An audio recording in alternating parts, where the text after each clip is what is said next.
बलूचिस्तान में रात के समय ट्रेन परिचालन पूरी तरीके से बंद कर दिया गया है। रात के समय पे अब ट्रेन का ऑपरेशन बंद है। बुलान ट्रेन को जैकबाबाद स्टेशन पर ही रोका गया। कराची से क्वेटा के लिए रवाना हुई थी ये बुलान ट्रेन। सुरक्षा के लिए बुलान ट्रेन जैकबाबाद में ही रोक दी गई, जिसके बाद वहां से सभी यात्रियों को बाहर निकालकर बसों में उनकी डेस्टिनेशन तक पहुंचाया गया। वहीं अब रेलवे प्रशासन लाचार है। रेलवे प्रशासन की लाचारी अब सामने आने लगी है। सुरक्षा यहां पर सरकार नहीं दे पा रही। सुरक्षा को लेकर पाकिस्तानी रेलवे ने यह फैसला लिया। ट्रेन को चलाने के लिए सिक्योरिटी क्लियरेंस अब नहीं मिलेगा। ट्रेन में सवार कभी 150 यात्रियों को जैकबाबाद में उतारा गया। 150 यात्रियों को बसों और वैकल्पिक साधनों से क्वेटा भेजा गया। कड़ी सुरक्षा के बीच बसों से यहां पर रवाना किया गया था। अब बलूचिस्तान में रात का सफर नहीं कर सकेंगे यात्री। अब बुलान ट्रेन दोपहर 3 बजे ही कराची से रवाना होगी। फिलहाल बुलान ट्रेन की आपको बताएं टाइमिंग शाम 7 बजे के थे, लेकिन अब इनमें बदलाव कर दिया गया है क्योंकि रात के समय पे अब वहां पर ट्रेन का ऑपरेशन बंद कर दिया गया है। पूरी तरीके से यात्री अब रात के समय पे वहां पर ट्रैवल नहीं कर पाएंगे। रात का समय जो कि तमाम यात्रियों के लिए फेवरेबल माना जाता है क्योंकि ऐसे में ओवरनाइट जर्नी कट जाती है, लेकिन अब रात के समय में ट्रेन का ऑपरेशन वहां पर पूरी तरीके से बंद कर दिया गया है और ये सब बीएलए के खौफ को देखते हुए किया गया है। हमारे साथ लेफ्टिनेंट कर्नल जे.एस. सोडी जी रक्षा विशेषज्ञ हैं और पीजे मीर जो कि वरिष्ठ पत्रकार हैं जुड़ गए हैं। आइए उनसे बातचीत करेंगे और जानकारी लेंगे। बहुत स्वागत है आप दोनों का। पीजे मीर जी, सबसे पहले मैं आपके पास आऊंगी। जिस तरीके के हालात वहां पर बन गए हैं, दोरीमार वहां पर पाकिस्तान झेल रहा है। कभी टीटीपी हमला करता है, कभी बीएलए, और बीएलए ने इससे पहले भी ट्रेन को हाईजैक किया था। कुछ वैसा ही फिर से होने लगा था और उसके बाद ये बेहद बड़ा कदम वहां पर लिया गया है कि रात के समय पे वहां पर ट्रेन का ऑपरेशन बिल्कुल पूरी तरीके से बंद कर दिया गया है। ये बिल्कुल ठीक कह रही हैं आप। ये बड़े अफसोस की बात है कि कहीं भी इस तरह की दहशतगर्दी हो तो कोई स्टेट है, कोई कंट्री है, वो इसको आप कह लो कि माफ करती नहीं है। अब ये 3-4 हजार लोग हैं जिसको बीएलए कहते हैं, लिबरेशन आर्मी अपनी तरफ से कहते हैं, लेकिन जो स्टेट के खिलाफ कोई भी तंजीम हो, कहीं भी हो, पूरी दुनिया में हो, और वो स्टेट के खिलाफ जब एक्शन लेती है तो उसको हमेशा आप एज अ टेररिस्ट देखते हो, नॉट एज कोई इलेक्टेड गवर्नमेंट हो या कोई किसी के रिप्रेजेंटेटिव्स हो।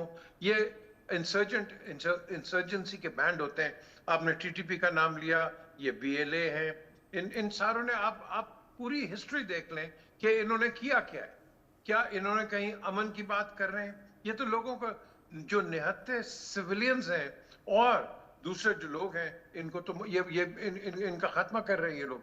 आप देख लें कि इस दहशतगर्दी के अंदर over 100,000 people have died in Pakistan because of these very terrorist.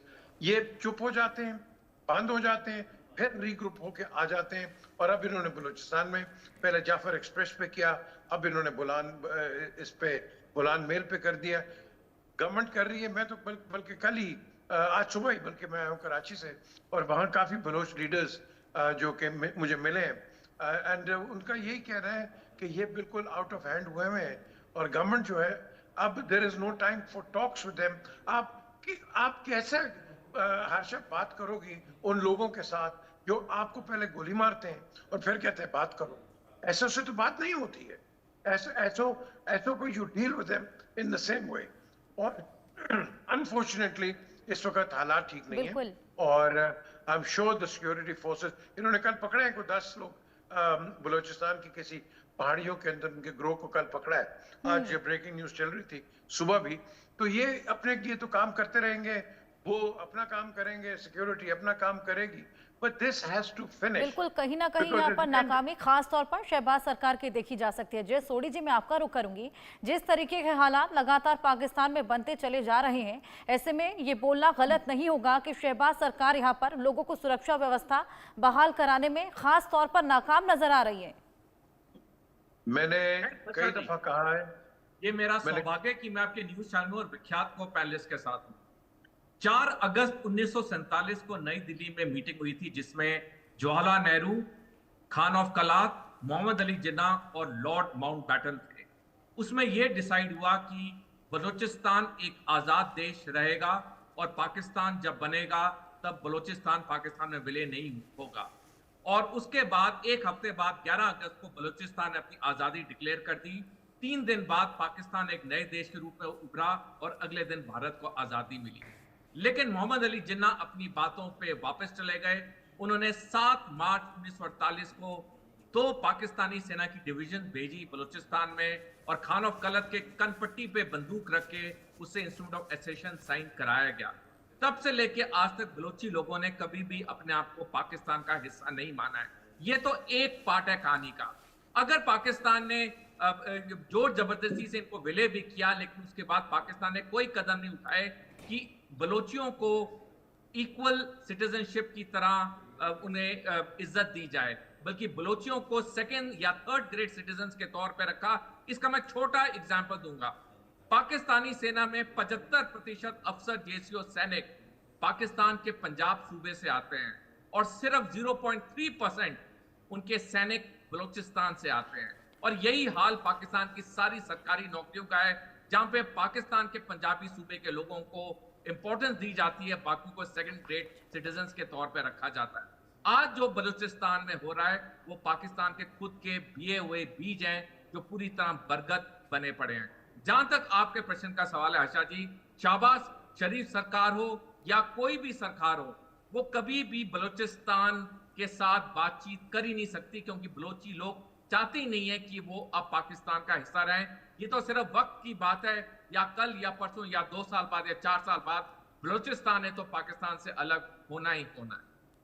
बिल्कुल जय सोडी जी, लगातार मांग भी यहाँ पर की जा रही है और बहुत जल्द ये भी हो सकता है कि पाकिस्तान टुकड़े टुकड़े नजर आए। आप दोनों हमारे साथ बने रहिए। एक और बड़ी खबर दर्शकों को दे दें, पाक सेना में बलूच आर्मी का खौफ लगातार बढ़ता चला जा रहा है। ट्रेनों का संचालन रात के समय बंद हुआ है। बलूचिस्तान में रात के समय ट्रेन चलना अब बंद हो गई है। बोलान मेल की टाइमिंग में भी अब बदलाव कर दिया गया। और सुरक्षा को लेकर आपको बताएं, पाकिस्तानी रेलवे ने यह फैसला लिया। ट्रेनों को चलाने के लिए सिक्योरिटी क्लियरेंस अब नहीं दिया जाएगा। रात के समय पे अब लोग यात्री यहां पर सफर नहीं कर पाएंगे। ये बेहद बड़ा फैसला सुरक्षा को लेकर पाकिस्तानी रेलवे ने लिया है।